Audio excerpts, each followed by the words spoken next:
First of all, I don't know about y'all, but I'm digging this. Hey. This is good.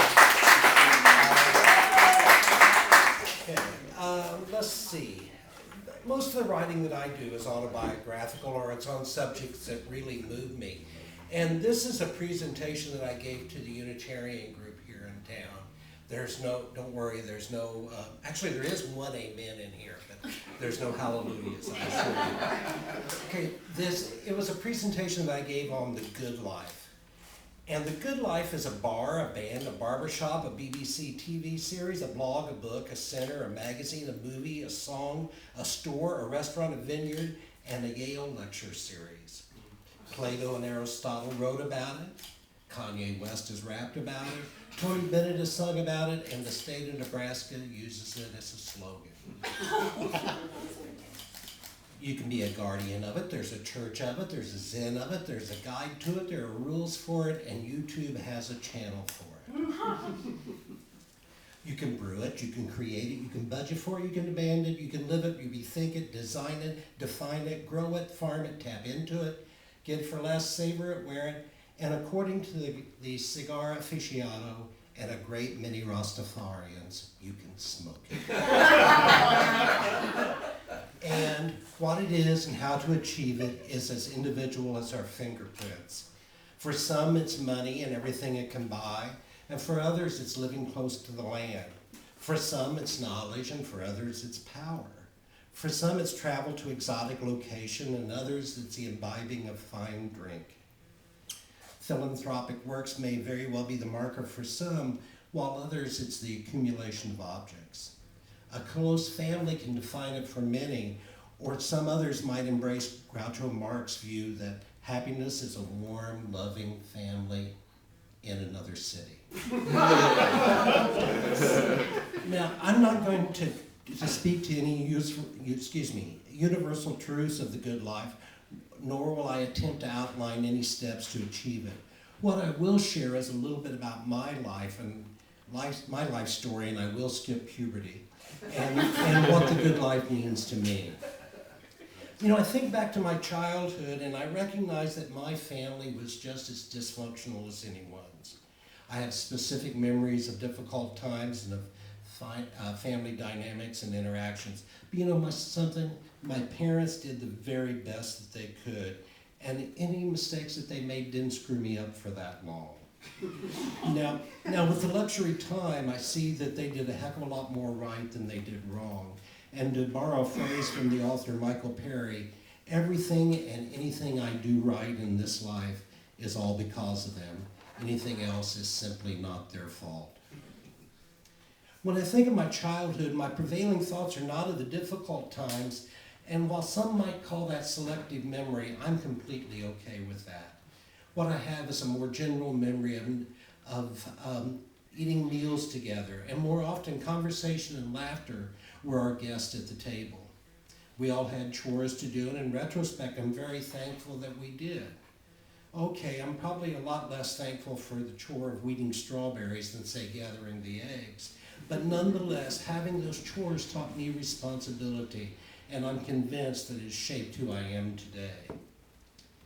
My life has been marked by a continuing series of profound experiences, and I feel extremely fortunate to have responded to each and every one of them in vastly different ways. The man I am today is because of the mistakes I've made, the tragedies I've lived through, and the successes I've had. In my estimation, all those events are of equal importance. I think if I'd been lucky enough to have had children, I would have shared with them the words of Frederick Buechner, who wrote, "Here is the world. Beautiful and terrible things will happen. Don't be afraid." So what does the good life mean to me? It's about celebrating my past. It's about being excited about my future, but living in the moment. It's about being grateful, being optimistic, and being kind. It's about forgiving slights and accepting compliments. It's about being polite and taking responsibility. It's about embracing change and being open to new ideas. It's about nurturing social relationships and being engaged in my community. More importantly, it's about having a prevailing sense of emotional well-being. That's what the good life means to me. Now the next question is, how do I maintain this mindset? The answer is, I don't always. To be perfectly frank, there are times when I suffer from self-doubt accentuated with just a dash of self-loathing. Thankfully, I'm beginning to understand what triggers those emotions, and more often than not, it comes when I compare myself to other people. Now, when I find myself experiencing those fleeting moments of angst, I fight and claw my way back to a sense of homeostasis. And I just love saying that word, homeostasis. So I can say. And I've discovered what brings me out of the doldrums is to focus on the positive, or in the words of Johnny Mercer, accentuate the positive. You know, I haven't had a perfect life, but all in all, it ain't been too bad. I consider myself very fortunate to know some very good and interesting people and meeting new and interesting people as well. And another thing, I feel very fortunate to have supportive relationships throughout our community, and I feel that my community is expanding all the time, and that's a wonderful thing for me. I'm always meeting interesting people who share my desire to make this world a better place. To borrow a phrase from our Christian friends, I am so very blessed. How wonderful to have friends who give me comfort when that is my need, yet lovingly confront me when that's appropriate. For those who are here and those who are not, I thank you very much. You make my life better. I mentioned luck and fortune many times today, and as I see it, the good life is a combination of serendipity, blind luck, hard work, timing, a hint of mojo, and the ability to roll with the punches. Now, am I disappointed that some of my life plans haven't worked out? Well, of course I am, but I'm thrilled that I still give myself permission to dream.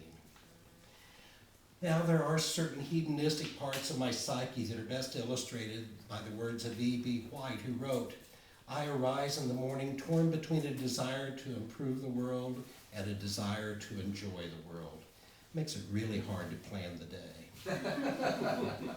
Now, I do love me some pleasure, and in the words of many a preacher, I say amen to that. Now, I want to take a great big bite of the apple of life. I want to explore it, examine it, and live it. I want to learn to balance forgiveness and accountability in the right measure. I want to learn to be at peace with making mistakes. And I'm almost through. Part of my good life is supporting